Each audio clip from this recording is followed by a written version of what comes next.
Vou começar falando sobre educação e aprendizagem, que foram diretamente impactadas nesse período de pandemia, né? A gente está aí 1 ano e meio de pandemia, então a gente está vendo os impactos. Com o isolamento social, a sala de aula precisou ser reinventada. Os pais, então, nem se fala, né? Precisaram rever aí o papel nesse processo de aprendizagem. Para a gente refletir sobre a educação do futuro e como assegurar o desenvolvimento das crianças, eu converso agora com o psicoterapeuta, escritor, meu amigo Léo Freiman. Seja muito bem-vindo. Boa tarde. Boa tarde para você também. Bom estar aqui. Te convido para sentar ali naquele lugarzinho que você já conhece bem. Opa, que eu adoro. E a gente falar um pouquinho, refletir um pouquinho sobre a educação nesse momento de pandemia. Que desafio, hein? Qual pandemia você está falando? Estou falando da pandemia da Covid-19. E você? Então, que a gente tem uma pandemia da Covid, existe uma outra pandemia de um desejo neurótico de se fazer as crianças felizes o tempo todo a qualquer custo. E uma coisa está junto com a outra. Por que eu chamo de neuroótica, né? Muita gente fala assim, Léo, mas o que é neurótica? O que é isso? Neuroótica, a ótica da neura. É a ótica assustada, amedrontada, histérica, dramática, que procura só problemas ou desculpas. E hoje, Claudinha, a gente vê muito frequentemente pais e mães que se tornam fãs ou servos dos filhos. Então, com a pandemia da Covid, que trouxe desafios a mais, a gente vai falar aqui, as coisas se somaram. É como o encontro de duas águas que criaram um problema adicional, que é uma onda de vitimismo, coitadismo. Coitadinho do meu filho, coitadinha da minha filha, já perdeu tanto, já passou uma pandemia, então não exige, não cobra, não pede, não faz, ela não vai conseguir. Então, sabe o que a gente precisa falar? Sobre o crescimento pós-traumático, mais do que do estresse pós-traumático somente. Porque olha que lindo isso. Richard Tedeschi, um psicólogo norte-americano, estudou o seguinte: a gente muitas vezes fala de resiliência, né? A pessoa é resiliente. Resiliência é para coisas, não é para pessoas, né? O que é resiliência? É um termo da física que diz, o aço, quando tem uma pressão, ele volta. O plástico, se você apertar, ele retorna ao estado original. O ser humano não. O ser humano, quando é pressionado, desafiado, passa uma situação traumática e tem o acolhimento e a inspiração, ele cresce pós-trauma. É aquela pessoa que perdeu um marido, perdeu um emprego, passou um câncer, teve uma situação difícil e você olha ela meses depois e você fala, nossa, ela está mais leve, está mais feliz, está mais bonita. Por quê? Porque ela não ficou na condição de vítima. Ela partiu da condição de vítima, olhou dentro de si, se reconstruiu, teve um contexto que inspirou e não pirou. Essa é a nossa responsabilidade perante as crianças hoje. Porque não foi as crianças que tiveram dificuldade de aprendizagem, o planeta. Mas de que aprendizagem a gente está falando? Aprendizagem de escola? Essa se recupera. Se eu estou falando, claro, de uma criança de classe média alta, que vai ter recursos. Mas eu vejo, sabe, muita criança de escola pública que tem aquela professora que é uma guardiã da certeza que a vida vale a pena. E ela liga para uma por uma das crianças. Aquele grupo de mães que não tem, às vezes, dinheiro para 3 refeições, mas que se reúnem no final de semana para cobrar lição de casa, para exigir aqueles pais bacanas que, de repente, assim, ele acha um jeito, 10 da noite, de olhar o caderno com o filho e escutar junto lá no centro de mídias a lição. Então, assim, o ser humano, Claudinha, ele é capaz de tanta coisa bonita. A gente tem que, no lugar de temer o futuro e ficar, mas, puxa, tudo que perdeu, as dificuldades, vamos olhar o que fazer com elas? Eu tenho um mantra que eu sempre falo para meus pacientes, que é assim, você já me ouviu falar disso aqui? O que de melhor eu posso fazer com isso? Então não é o que está todo mundo fazendo, não é o que eu estou com vontade, não é o que eu estou afim. O que de melhor? Então, o que um pai e uma mãe tem que pesquisar? Como ajudar um filho a recuperar-se na escola? Quais são os caminhos para a superação?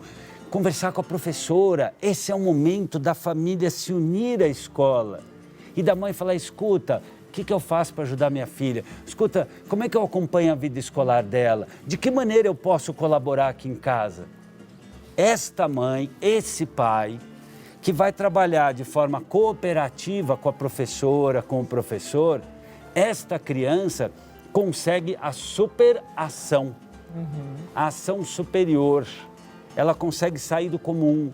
Essa criança, mesmo tendo passado dificuldades, vai poder recuperar isso no tempo. Nem tudo está perdido, nem tudo está condenado. Não é uma desgraça absoluta se a criança ficou 1, 2 anos, né, mais em casa. Muitas evoluíram, se tornaram mais infantis. Normal, faz parte. Você não teve perdas, eu tive perda, todo mundo. O que a gente tem hoje? O desafio de sair da síndrome da cabana. Fica aqui, não tenta, coitadinho. Isso não é bom, nem para os filhos, nem para a família. Nossa, perfeito. Bom a gente fazer essa reflexão, né? E bom a gente entender que a gente precisa realmente fazer o que for possível eu fazer de melhor nessa situação. O que de melhor eu posso fazer com isso. E também eu acho que essa fé que a gente coloca nos nossos filhos de que eles são capazes, isso também faz diferença, né? Isso chama-se em psicologia profecia autorrealizadora. Então, se eu imagino, coitadinho, ai, mas é uma vítima, nossa, ele perdeu tanto, passou tanta dificuldade, então não exige muito, eu crio uma profecia que ao não exigir muito, ao não ficar ao lado, ao não cobrar, se realiza. A desgraça se instala. Desgraça se instala. Por outro lado, ele passou uma dificuldade e por isso vou estar ao lado. Ele passou por um estresse e por isso vou acolher. Ele teve perdas e por isso vou dar suporte. Cria-se uma profecia autorrealizadora. Eu dou as condições que são basicamente o acolher. Vou entender o momento da criança. Ela teve dificuldade, tem gente que mora em apartamento pequeno, não tem cômodos na casa. Eu vou acolher, verdade, carinho. Eu vou cuidar, eu vou organizar a rotina da criança. Vai ter horário de dormir, vai ter horário de comer, vai ter hora de ficar sem a tela. Muitas crianças evoluíram porque ficaram de frente de tela demais. E as crianças precisam olhar os adultos falando. A criança precisa interagir com outras crianças. Aliás, hoje a gente vai falar também sobre essa questão de olhar o adulto falando, que a gente vai conversar com a Patrícia, que é uma excelente fonoaudióloga, e ela vai passar um pouco dessa situação também na comunicação. E aí eu fico pensando o seguinte, esses 2 anos fora da escola, fora da sala de aula, fora desse convívio com os amigos, né? Você falou que muitas evoluíram porque ficaram na frente do computador, mas também causa uma perda muito grande. Essa perda é recuperável? Essa é a beleza do ser humano. A gente está diante de uma condição difícil, não necessariamente uma condenação, Claudinha, nem de sonhos e nem de esperanças. Mas aí a gente vai perder esses 2 anos, por exemplo, na sua forma de pensar. De repente, uma criança que se formava, estava pronto para ir para a universidade aos 17 anos, vai estar pronto aos 19 ou não? Depende muito de que família a gente está falando. Se esta família dedicar esforços para, 1 hora de tela por dia. 2, 1 hora antes de dormir sem tela. 3, rotina e horário para estudar, para ganhar tração, porque a gente tem a distração e tem a tração. Tração é quando eu vou em busca do meu objetivo. Distração é quando eu tenho autorização minha ou do meu contexto para avacalhar, procrastinar. E às vezes é papel do pai e da mãe falar o que é o horário de fazer agora, na tua agenda, no nosso combinado. Agora é lição de casa, então dá aqui esse tablet, dá aqui esse celular e o cachorro você vai brincar depois. É tarefa de pai e de mãe, dar o limite, como uma forma de educar, de cuidar, às vezes até de proteger a criança do seu impulso. A criança que, Claudinha, eu vejo pais e mães, às vezes num apartamento pequenininho, que criam lá uma rotininha de atividade física, que assim, com vontade ou sem vontade, eles fazem. Então, o que eu estou dizendo? Quando tem uma família que toma a decisão de, em virtude desses estresses, vou dar rotina, eu vou dar horário certo para as coisas, eu vou exigir que cada um faça o que lhe cabe, todo mundo ajuda a limpar, todo mundo ajuda a pôr e tirar a mesa. Essa criança que eu vou dizer que ela é capaz e que eu não vou aceitar dela alguma coisa que não seja o melhor que ela possa dar, esta criança recupera. Perfeito. Dá para mudar essa situação mesmo se a mãe não fez nada disso durante esse momento de pandemia? Não responde agora, daqui a pouquinho, tá bom? Que isso é que eu fico pensando, né? Porque tem mãe que perdeu a mão e agora ouve a gente conversar e fala, mas e o que eu faço agora que eu não fiz nada disso? Então, eu quero ouvir a sua resposta. Vamos lá, Léo. A mãe que não fez nada do que você sugeriu, não empoderou o filho, não fez um cronograma, deixou tudo assim, o vai da valsa. E agora?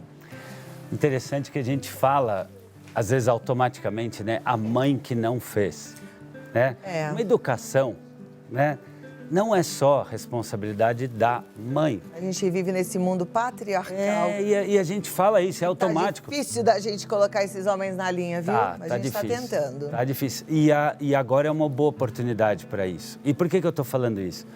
Porque é muito importante a mãe ficar calma. Por exemplo, quanto você tirou de ciências na 5ª série? Sei lá. Não acho que 7. Não vai 6,5. fazer.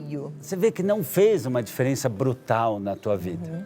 Toda criança, todo adolescente tem um semestre, um trimestre, às vezes um ano difícil na vida, com pandemia ou sem pandemia. Nós somos todos luz e sombra, acertos e cambalhotas, trombadas e caminhadas. A vida da gente, ela é imperfeita, ela tem momentos em que a gente se perde mesmo. E o que eu estou querendo dizer é para acalmar um pouco o coração dessa mãe, desse pai, dessa avó, que às vezes fala assim, mas o meu filho não está falando ainda. Tá bom, procura uma boa fonoaudióloga, conversa com a professora. Agora as coisas estão começando a retomar um tanto de convívio. Ele vai no tempo dele desabrochar. Existe um provérbio que eu gosto muito que diz assim, a rosa mais bonita do jardim não é a que abriu primeiro. Às vezes a gente tem muito essa pressa, esse medo que meu filho não tenha todas as vantagens ou oportunidades.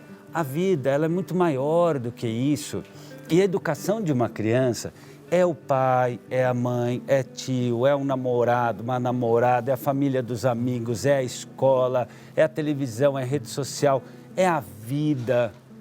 A glória e a tragédia é sempre uma conjunção de inúmeros fatores. Eu vejo as mães, às vezes, no meu consultório assim, mas onde eu errei? Porque meu filho repetiu de ano, meu marido pegou pesado comigo. Oi? Quer dizer, quando acerta, é moral do menino, uma ótima criança. E quando erra, é culpa da mãe, tá errado. A educação, naquilo que funcionou, naquilo que não funcionou, é sempre um produto de muitos fatores diferentes. E as coisas se recuperam. A vida de uma criança de 4, 5, 6 anos teve perdas? Teve, como na tua teve, como na minha teve. Mas isso tudo, com o devido tempo, vai se ajeitando. A gente vai sobrevivendo a tantos traumas, tantas dores. Eu atendo no consultório tanta gente que, poxa, sofreu um abuso, sofreu um divórcio terrível, tinha um marido que era um psicopata. Por isso que a gente precisa se acolher. Sabe como a gente lida com a vulnerabilidade, que é o assunto que a gente está falando aqui? Se acolhendo, entendendo, eu estou vulnerável, eu estou mais sensível, eu estou mais fragilizado, eu não estou bem, eu estou sentindo que houve uma perda. Ok, eu não vou ficar procurando qual é o culpado, é a pandemia, é o Bolsonaro, não, é o isso, é aquilo.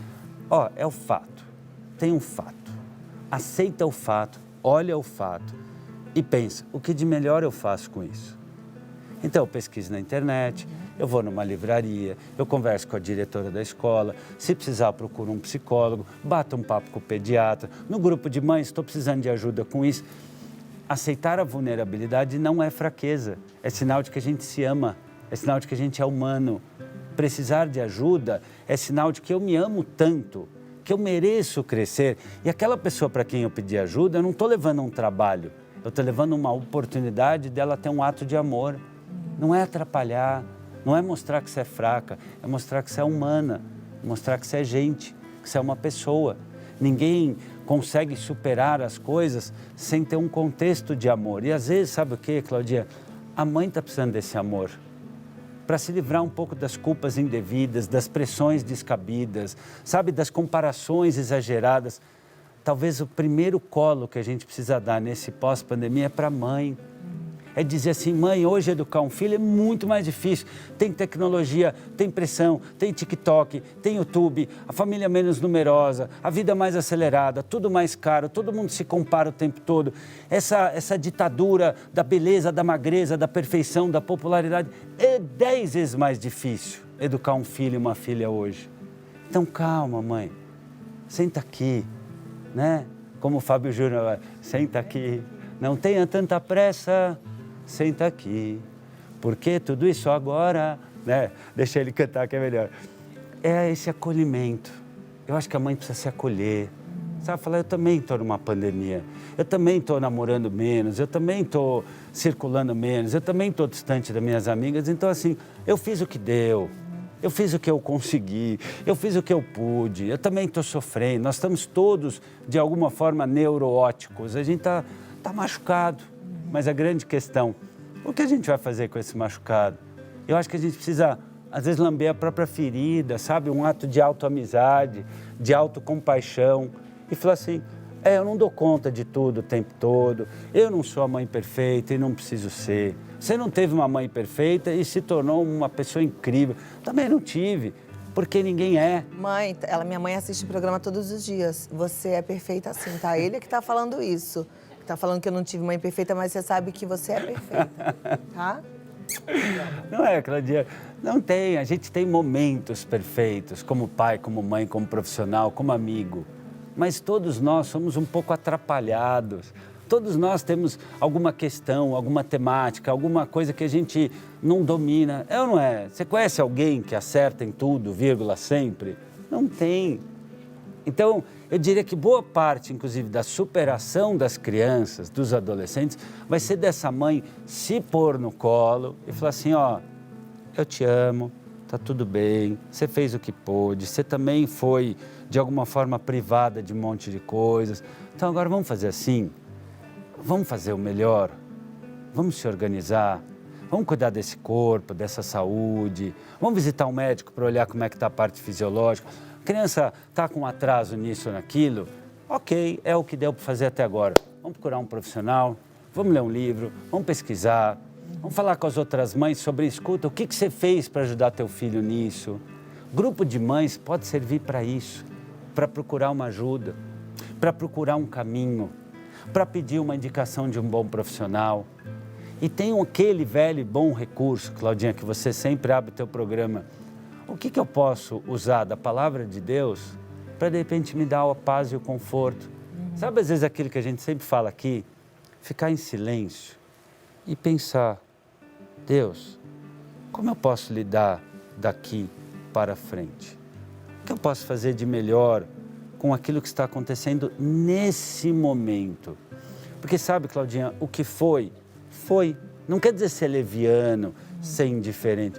Mas o que foi é o que a gente sabia fazer. Se a gente ficar se punindo, se martirizando, se culpando, aquilo que a gente sofreu, a gente vai sofrer de novo. Não, é o ressentimento.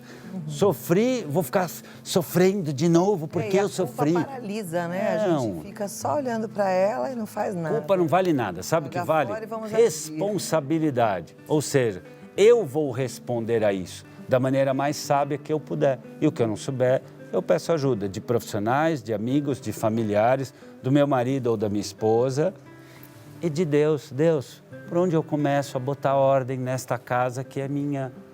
O que eu posso fazer para trazer mais amor, mais segurança, mais calma? Porque a vida, Claudinha, ela vai, ela vem, a gente acerta e erra. Toda mãe, todo pai acerta e erra todo dia. Porque educar é um ato de escrever a vida no gelo. Você fez tudo certo hoje, amanhã é tudo de novo. Acertou com esse filho, com aquele deu tudo errado. Você acha que errou tudo. Quando vai ver, o filho fala, nossa, mãe, aquilo que você fazia era maravilhoso.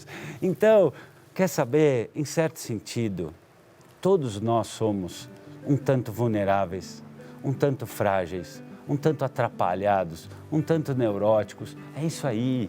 Mas esse é o barato da vida, né? Como isso. Os nossos filhos, a gente está aprendendo a viver. Essa é o sal e a glória da vida. Ah, Léo, você é sempre muito maravilhoso. Eu fico muito feliz quando você vem, fala pra também. produção. Gente, traz o Léo sempre. Por mim, você viria aqui todo dia.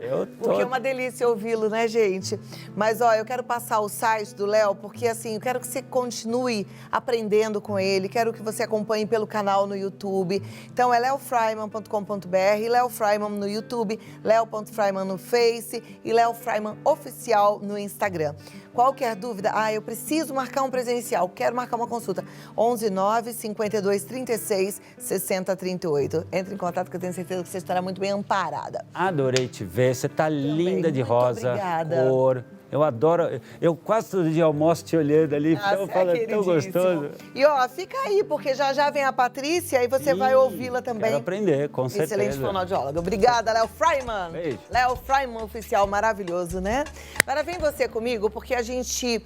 Léo fala uma coisa muito importante, né? Da gente se acolher.